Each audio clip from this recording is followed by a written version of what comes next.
오늘 우리에게 주시는 하나님 말씀은 시편 115편 9절로부터 13절의 말씀입니다. 이 말씀을 읽을 때에 우리에게 큰 은혜가 있길 간절히 원합니다.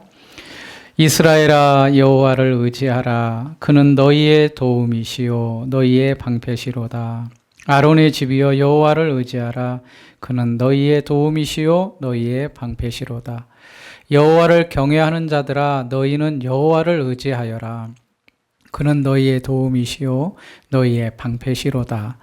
여호와께서 우리를 생각하사 복을 주시되 이스라엘 집에도 복을 주시고 아론의 집에도 복을 주시며 높은 사람이나 낮은 사람을 막론하고 여호와를 경외하는 자들에게 복을 주시리로다. 아멘. 여러분, 우리가 살아가는 목적은 하나님께 영광을 돌리기 위함입니다. 이게 우리가 살아가는 목적이 되어야 됩니다. 우리가 잘 먹고 건강하고 또 누리고 있는 것이 우리의 목표와 목적이 되는 것이 아니라 그것을 통하여서 궁극적으로는 내가 믿는 그 하나님께 영광을 올려드리는 것, 찬양하고 높여드리는 것, 이게 우리가 살아가야 될 이유와 목적이 됩니다. 오늘 읽진 않았지만 1절 말씀을 한번 보시면 115편의 저자가 이렇게 시작하고 있습니다. 여호와여, 영광을 우리에게 돌리지 마옵소서. 우리에게 돌리지 마옵소서. 오직 주는 인자하시고 진실하심으로 주의 이름에만 영광을 돌리소서. 그렇게 말하고 있습니다. 누구에게 돌리지 말라고요? 우리에게, 나에게 돌리지 말고 오직 영광을 하나님께만 돌리게 해달라. 그렇게 시작합니다. 보통 시편을 읽어보시면 첫 부분에 누구의 시라는 표현을 쓰는데 주로 다윗의 시가 많습니다. 그리고 간혹가다 아삽의 시, 그런 표현도 있죠. 오늘 115편은 누구의 시인지는 기록되어 있지 않습니다. 그러니까 저자가 누군지 모르는 거죠. 그런데 그 내용을 보면 아마도 전쟁 가운데 있었던 것을 추측을 할 수가 있습니다. 지금의 전쟁은 어느 나라가 무기가 강하고 세냐, 힘이 세냐, 그런 전쟁이었지만 고대의 이 시대의 전쟁은 그것을 넘어선 전쟁이었습니다. 그것은 무슨 말이냐면 누가 더 큰 하나님이냐의 전쟁이었습니다. 사람이 싸우지만 그 나라와 민족이 싸워서 이기면 그 나라가 영광을 받는 것이 아니라 그 민족이 믿는 신이 높임을 받는 겁니다. 지면 그 신은 우리 신보다 낮은 신이구나. 이스라엘의 하나님, 즉 여호와 하나님을 믿는 민족이 전쟁을 합니다. 이기면 누가 높임을 받겠습니까? 그 이스라엘의 민족의 하나님이 높임을 받겠지요. 근데 지면 어떨까요? 이스라엘의 민족 믿는 그 여호와라는 신, 우리 신보다 아무것도 아니구나 라고 여호와의 이름이 찬양을 받기는커녕 멸시와 조롱을 받게 되겠지요. 그런 맥락에서 지금 이 시인이 이렇게 시작을 하는 것 같습니다.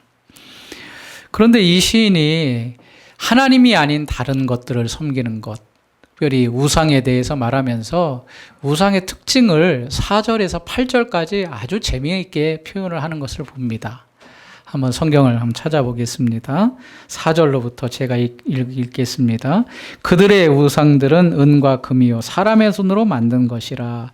입이 있어도 말하지 못하며 눈이 있어도 보지 못하며 귀가 있어도 듣지 못하며 코가 있어도 냄새 맡지 못하며 손이 있어도 만지지 못하며 발이 있어도 걷지 못하며 목구멍이 있어도 작은 소리조차 내지 못하느니라. 뭐가 그렇다는 겁니까?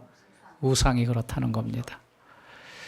그러니까 우리는 하나님을 섬기지요. 이스라엘도 하나님을 섬기는데 그 하나님은 사실 참 하나님입니다.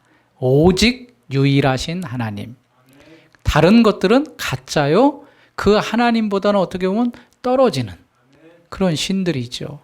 그런데 그 신을 섬기는 것은 우상을 섬기는 것이다 라고 말하면서 눈이 있느냐? 그 신들은 보지 못한다. 귀가 있느냐? 듣지 못한다. 입이 있느냐? 소리조차 내지 못하고 손발이 있느냐? 가지도 못하고 만지지도 못한다. 그렇게 아주 재미있게 표현을 하는 것을 봅니다.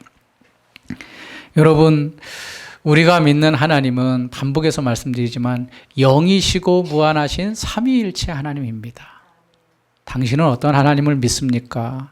다들 하나님을 믿는다고 하는데 우리가 믿는 하나님은 영이시고 무한하신 삼위일체 하나님. 다시 따라서 해볼까요? 영이시고 무한하신 삼위일체 하나님. 여기서 영이시다란 말은 살아계신다라는 의미입니다. 살아계시다. 그리고 무한하다는 것은 능력이 많으신다. 권세와 능력이 어떤 누구보다도 뛰어나신 분이다. 그리고 삼위일체 하나님, 성부, 성자 하나님을 우리가 믿는다라는 말씀이죠. 우리가 잘 아는 것처럼 교회에 다니면 이제 장례식장 같은 데 가서 절하지 않잖아요. 제사도 안 드리잖아요. 왜 그럴까요? 그것이 우상인 것을 우리가 알기 때문에 이제는 다른 신을 섬기지 않는다는 것을 우리가 이제 확신하기 때문에 절하지 않고 미신이나 우상을 받들어 섬기지 않습니다. 그래서 출애굽한 이스라엘 백성들에게 모세를 통하여 10가지 계명을 주었을 때에 하나님께서 가장 첫 번째 돌판에 새겨진 말씀이 너는 나 외에 다른 신을 섬기지 말라. 내게 두지 말라. 그러니까 오직 나만을 두어라. 그렇게 말씀하고 두 번째로는 새긴 우상을 만들지 말라. 그렇게 말하고 있습니다. 여러분 이 말이 참 중요한데 이 말을 기억하십시오. 우상을 하나님처럼 섬겨서도 안 되고 하나님을 우상처럼 만들어 섬겨서도 안 됩니다. 우상을 이게 하나님이다라고 하나님처럼 섬겨서도 안 되고 하나님을 우상처럼 섬겨서도 안 된다는 겁니다. 좀 이해가 되시나요? 예. 우상을 하나님처럼 섬길 수 없습니다. 이거는 이해됩니다. 근데 하나님도 우상처럼 섬기면 안 됩니다. 이렇게 막 목걸이를 한다든가 성경책을 이렇게 가지고 있는데 그것이 하나의 우상이 되면 안 된다는 겁니다. 그래서 많은 종교들을 보면 화려해요. 막 울긋불긋하고 막 어떤 데는 막 큰 것들을 막 새겨가지고 깎아가지고 만들어가지고 세워놓고 거기다 또 금도 입히고 그래서 딱 들어가면 뭔가 세상과는 다르고 위압적인 것을 보게 해요. 그리고 또 향도 피우잖아요. 또 막 계속 반복적인 소리도 들려주잖아요. 이게 사람을 미혹하게 하는 거거든요. 여기에는 뭔가가 있구나. 여기에다 내가 손을 대거나 또 여기다 많은 걸 드리면 이 신이 나에게 복을 주겠구나 하게끔 만들거든요. 그런데 교회에 와보세요. 교회는 뭐가 이렇게 화려한가요? 아무것도 사실은 없어요. 의자 있고 공간 있고 우리 교단에서는 이 십자가 거는 것도 사실 좀 조심스러워요. 왜냐면 이게 하나의 우상처럼 될까 봐. 아무것도 없어요. 단지 있는 거라고는 좌석과 강단 앞에 있는 강단. 왜냐? 우리 하나님을 섬기는 것은 하나님의 말씀이 중요하기 때문에 강단에서 하나님의 말씀이 선포되는 이 하나님을 우리가 믿기 때문에 다른 그림을 그린다든가 깎아놓은 조상이 있다든가 또 스테인 글라스로 해서 이런 것들은 우리가 배격해야 될 것들이라는 거죠. 왜냐하면 조심스럽기 때문에 그것이 우상이 될 수 있기 때문에. 시편 115편에서는 분명하게 말하고 있습니다. 너희가 해서는 안 될 일이 있고 꼭 해야 될 일이 있다. 그것을 8절과 9절에서 분명하게 나뉘어서 가르치고 있습니다. 8절을 한 목소리로 같이 읽습니다. 시작. 자들과 그것들을 의지하는 자들이 말 못하고 보지 못하고 듣지 못하는 그런 것들과 같을 것이다. 우상을 섬기는 자들은, 우상을 의지하는 자들은. 그런데요, 해야 될 게 있다. 그게 바로 9절부터죠. 9절을 같이 읽습니다. 이스라엘아, 그는 너희의 도움이시요. 우리가 해야 될 일은 여호와를 의지해라. 여호와를 의지해라. 우상을 섬기지 말고 우상을 따르지 말고 우상을 만들지 말고 이거는 우리가 절대 해서는 안 되고 너희가 해야 될 일, 하나님을 믿는 너희들이 해야 될 일은 여호와를 의지하는 것이다 라고 말씀을 하고 있습니다. 오늘 이 여호와를 의지하라 이 말씀을 가지고 함께 생각하며 우리가 은혜를 받고자 합니다.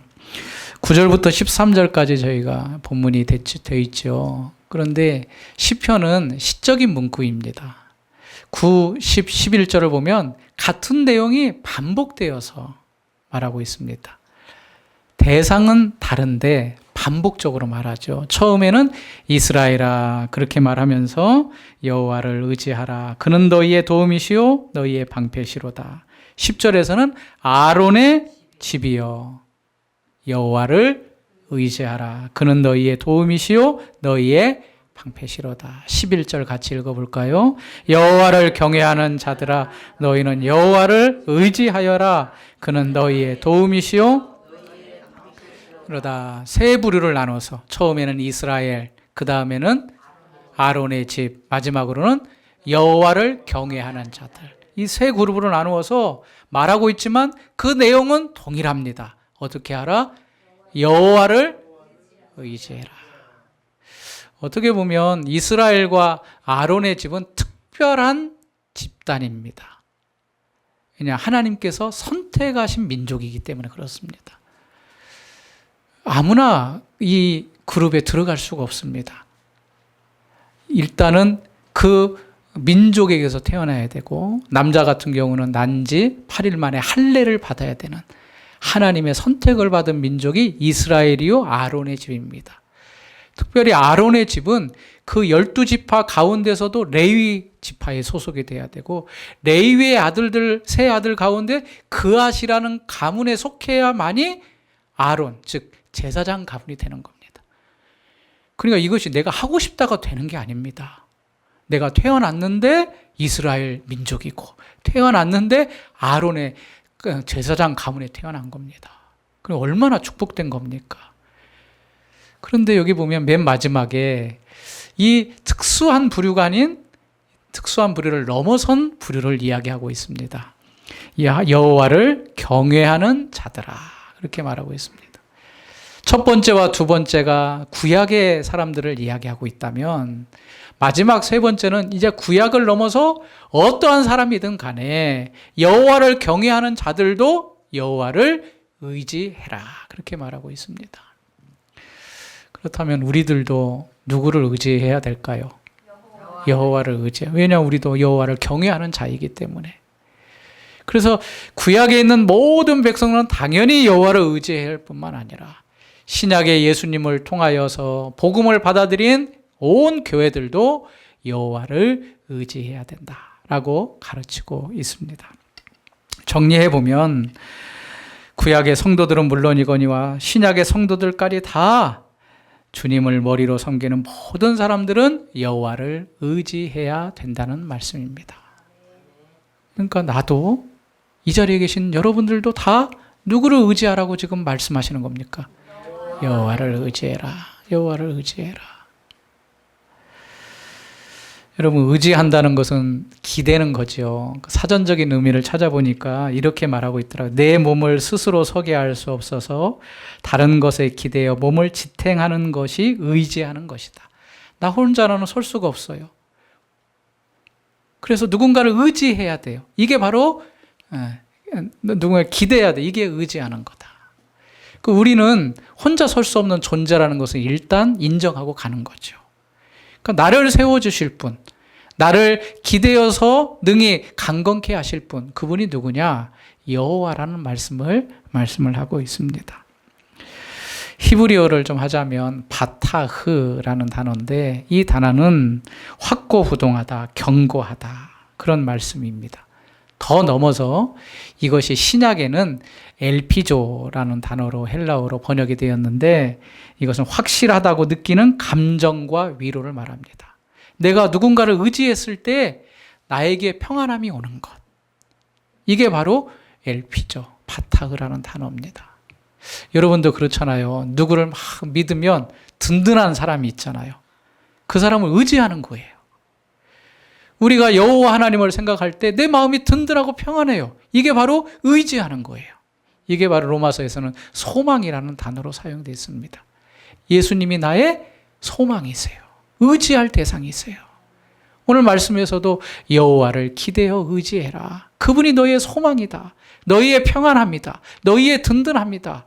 그러니까 다른 거 기대지 말고 오직 여호와 하나님을 기대어 그로 인하여 살아가라. 그렇게 말씀하고 있습니다.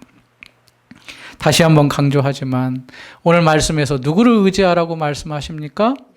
여호와를 의지하라. 3번이나 연속해서 이스라엘 지파, 아론의 지파, 또 여호와를 경외하는 모든 자들아 누구를 의지하라?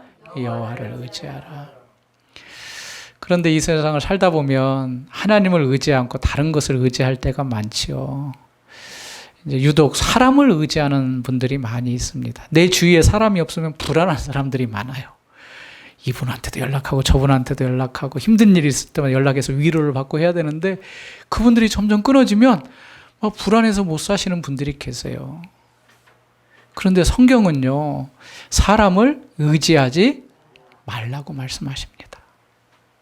특별히도 이제 잠언서에 보면 보증에 관한 내용이 많이 나옵니다. 보증. 그 보증에 관한 내용을 몇 구절 읽어드리면 이렇습니다. 잠언 11장 15절 타인을 위하여 보증이 되는 자는 손해를 당하여도 보증이 되기를 싫어하는 자는 평안하니라. 잠언 17장 18절 지혜 없는 자는 남의 손을 잡고 그의 이웃 앞에서 보증이 되느니라. 이렇게 말하고 잠언 22장 26절에 너는 사람과 더불어 손을 잡지 말며 남의 빚에 보증을 서지 말라. 아예 보증을 서지 말라까지 딱 명확하게 말씀하고 있습니다. 그런데 살아가다 보면 보증 설 일이 있잖아요. 너무 친한 사람, 특별히 우리 가족 가운데 힘들면 좀 보증 좀 서줘. 그러면 안 서줄 수가 없잖아요. 어떤 분은 내가 정말 이것을 꼭 갚겠다라고 나를 믿어달라 하면서 아주 간절하게 부탁할 때는 거부할 수가 없어요. 그런데 성경에는 보증을 서지 말라. 그건 지혜롭지 못한 거다.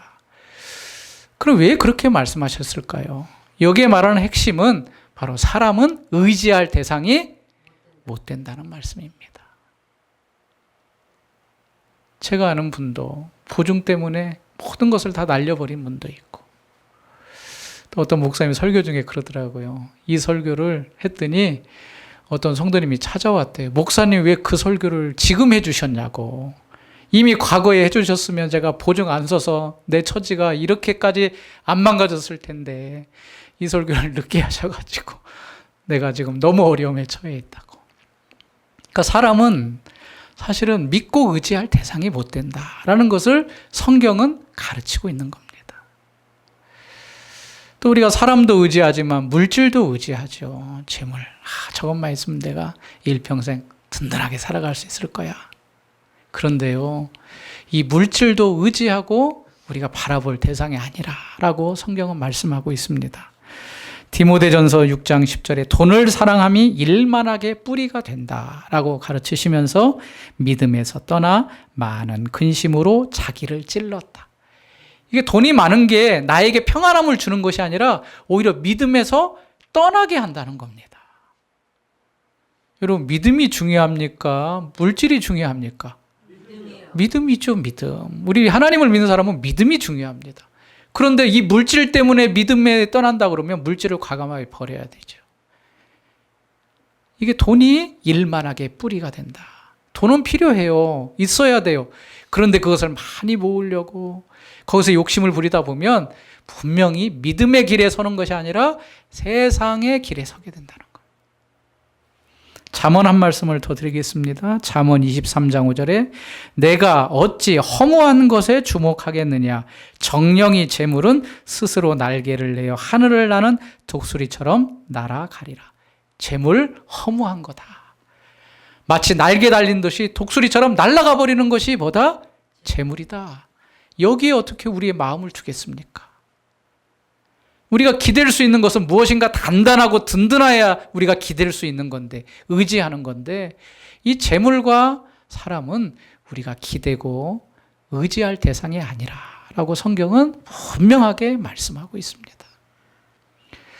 바라기는 우리 성도님들 사람을 가까이 하고 친하게 지내고 서로 도움을 주는 거 필요합니다. 그러나 하나님을 의지하는 것보다는 아닙니다. 물질도 마찬가지입니다. 필요해야죠. 저축해야죠. 모아두어서 필요할 때 써야 되죠. 그러나 그것이 믿음을 떠나게 하는 길이라면 그것을 우리가 의지하는 것입니다. 그렇게 어리석고 지혜롭지 못한 우리가 되지 않기를 간절히 소망합니다. 그래서 오늘 말씀을 통하여서 저는 세 가지로 생각해 보려고 합니다. 첫 번째, 여호와 하나님만을 의지해야 된다라고 말씀하고 있습니다. 여호와 하나님만을, 여기 중요합니다. 하나님만을. 사람도 필요하고 물질도 필요하고 도움이 필요합니다.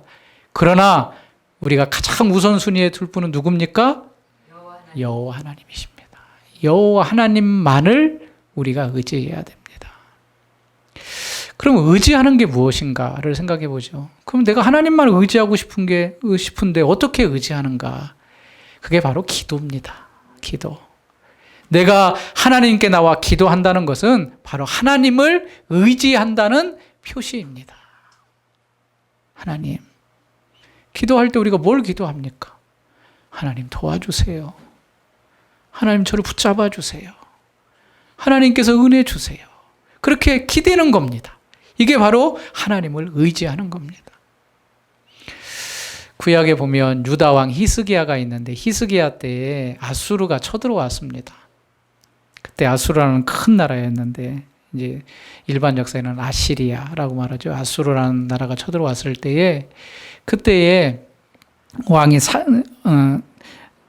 그때 산헤립이라는 장수가 이제 쳐들어와 가지고 많은 사람들 앞에서 막 큰 소리 치는 겁니다. 야, 너희의 신이 우리의 신보다 강하냐? 그럼 한번 붙어보자. 라고 막 큰 소리를 칩니다. 너무나도 큰 군대가 오니까 이건 보나마나 뻔하게 패할 전쟁입니다. 그러면서 이렇게 말합니다. 열왕기하 18장 28절 산헤립 왕이 보낸 랍사게가 이렇게 말하는 겁니다. 랍사게가 드디어 일어서서 유다 말로 크게 소리질러 불러 이르되 너희는 대왕 아수르의 말씀을 들으라. 왕의 말씀이 너희는 히스기야에게 속지 말라. 그가 너희를 내 손에서 건져내지 못하리라. 또한 히스기야가 너희에게 여호와를 의뢰하라 함을 듣지 말라. 이 랍사게라는 장수가 와가지고 막 말하는 겁니다. 야, 우리의 왕이 보내서 내가 왔는데 가만히 보니까 히스기야 너희 왕이 여호와를 의뢰해야 된다라고 말하는데 그 말 듣지 마라. 그렇게 말하는 겁니다. 우리의 신이 더 강하고 우리가 더 강하다. 여호와 신, 너희가 믿는 신 아무것도 아니다. 라고 오히려 핀잔을 주면서 조롱하며 경멸합니다. 다시금 너희는 히스기야 말을 듣지 말라. 너희는 내게 항복하고 내게로 나오라. 너희의 신 여호와 의지하는 것도 허망할 것이고 왕의 말도 허망할 것이니까 나에게 순순히 와서 복종해라, 순종해라. 그렇게 말하고 편지까지 씁니다. 히스기야가 너무나도 화가 나는 겁니다. 아니 우리가 하나님을 믿는 민족인데 저 이방신을 믿는 아수르가 저렇게 와가지고 아주 대단하게 위험차게 우리를 조롱하면서 말하니 얼마나 화가 나겠습니까? 그래서 이 히스기야가 그 랍사게가 보낸 편지를 가지고 어디로 가냐면 성전으로 갑니다. 그리고 성전 앞에서 그 편지를 딱 펼쳐놓고 뭘 합니까?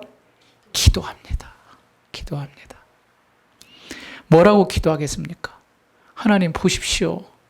저들이 이렇게 우리나라를 경멸하고 여호와 하나님을 경멸합니다. 어떻게 하면 좋습니까? 라고 여호와 하나님께 의지합니다. 여기 의뢰했다는 표현이 오늘 말했던 의지했다는 표현입니다. 어떻게 됐을까요? 하나님께서 하나님의 사자를 보내셔서 하룻밤 사이에 18만 5천 명을 다 쓸어서 죽여버립니다. 전쟁도 하지 않았어요. 하나님의 사자가 와가지고 하룻밤 사이에 그렇게 놀라운 일을 벌이셨습니다.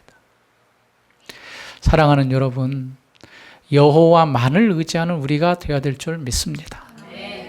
가장 궁극적으로는 하나님만을 의지해야 됩니다. 우리가 여러 가지 막 정신없고 상황이 어려울 때 그때 여기저기 다닐 수 있습니다. 그런데 그때 가장 중요한 것은 무릎 꿇고 주님 앞에 나와 하나님의 도움을 구해야 된다는 것. 이제 6개월이 지나고 새로운 반년이 시작되어 있습니다. 우리가 맥추감사절이라고 해서 보통 7월 첫 주일에 지키거든요. 저희는 광고는 하지 않았지만 그러나 한 해를 다시 시작하면서 내가 어떻게 살아가야 될 것인가, 오늘 이 본문을 통하여 여러분들이 귀한 깨달음이 있길 바랍니다. 여호와만을 의지하는 여러분이 되시길 바랍니다. 그러면 두 번째로 여호와만을 의지해야 되는데, 기도해야 되는데 어떻게 해야 될까? 따라서 하겠습니다. 지속적으로 끈질기게 해야 된다. 오늘 9절, 10절, 11절 몇 번 반복하지요? 3번 반복합니다. 물론 이게 시적 표현이라고 말할 수 있지만 3번 반복한다는 것은 강조의 의미가 있습니다. 중요하기 때문에 3번 반복하는 겁니다. 이스라엘아, 아론의 집아, 여호와를 경외하는 너희들아, 누구를 의지해라? 여호와를 의지해라. 기도하다 보면 응답이 안 되지요. 아유, 하나님이 나 응답 안 해주신 모양이다 하고 기도를 포기하는 경우가 있습니다. 그렇게 하지 말라는 겁니다. 우리는 여호와 하나님을 의지했다면 끝까지 그분을 의지해야 된다. 그분을 신뢰하며 끝까지 그분을 의지해야 됩니다. 하나님, 저를 도와주실 줄 믿습니다. 저와 함께 하시는 하나님이 저를 끝까지 인도하실 줄 믿습니다. 여러분, 포기하지 마십시오. 포기는 뭐 하는 데 쓰는 단어라고요? 배추 세는데. 우리는 끝까지 주님 말을 의지하고 지속적으로 하나님이 하실 일을 기대하면서 그분께 나아가야 될 줄로 믿습니다. 끝까지 포기하지 않으면 세 번째, 여호와께서 복을 주신다 라고 말씀합니다. 그게 12절과 13절입니다. 같이 읽습니다. 여호와께서 우리를 생각하여 복을 주시되 이스라엘 집에도 복을 주시고 아론의 집에도 복을 주시며 낮은 사람을 막론하고 여호와를 경외하는 자들에게 복을 여기서도 3번 말하고 있지요. 이스라엘에게도 복을 주시고 아론의 집에서도 복을 주시고, 세 번째는 좀 다르게 높은 사람이나 낮은 사람을 막론하고 여호와를 경외하는 자들에게 뭘 주신다? 복을 주신다. 그럼 이 여기서 말하는 복은 무엇일까요? 바로 여호와께서 주시는 도움과 방패의 복입니다. 왜냐하면 여호와를 의지해라. 의지하면 어떻게 된다고요? 우리의 도움이시고 방패시라 그랬잖아요. 그러니까 우리를 도와주신다는 겁니다. 또 우리의 방패가 되어주신다는 겁니다. 뭐 지금은 그렇지 않지만 화살이 날아올 때 가장 필요한 게 뭡니까? 방패지요. 방패 아래 딱 숨어 있으면 제 아무리 많은 화살이 몰려와도 나를 공격할 수가 없습니다. 지금 이스라엘도 아직 전쟁이 끝나지 않았는데 거기에 미사일이 날아오면 경보등이 울리면서 그 미사일을 격추시키는 또 미사일이 있어요. 그게 바로 방어막이잖아요.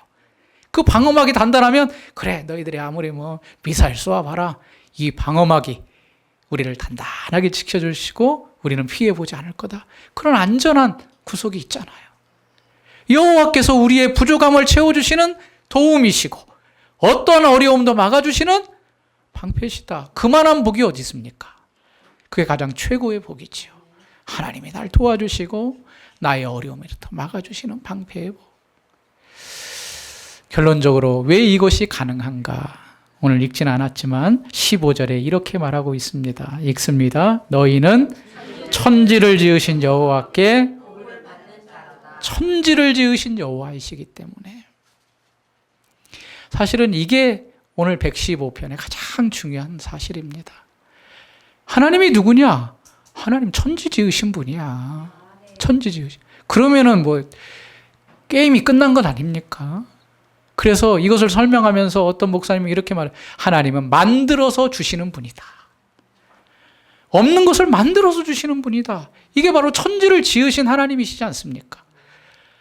우리는 어떻게 해가지고 이리저리 해가지고 막아보려 하지만 하나님은 스스로 만드셔가지고 우리에게 딱 선물로 주시는 분. 얼마나 든든합니까? 이게 바로 우리가 믿는 여호와 하나님입니다. 이 여호와 하나님을 끝까지 의지하는 여러분 되시길 바랍니다. 사람 의지하지 마십시오. 그렇지 말라고 사람 멀리하라는 얘기는 아닙니다. 사람 가까이 지내고 서로 교제하고 위로받고 해야죠. 그러나 하나님이 가장 우선순위입니다. 물질과 재물도 있으면 좋지요. 그러나 그것이 우리의 믿음을 방해하고 하나님을 떠나게 한다면 과감하게 멀리해야 됩니다. 오직 하나님이 우리의 도움과 우리의 방패심을 믿고 이번 남은 6개월 동안 이 하나님을 의지하며 어려운 일이 있을 때 기도하며 끝까지 주님 앞에 나아가는 귀한 성도님들 다 되시길 주님의 이름으로 축원합니다.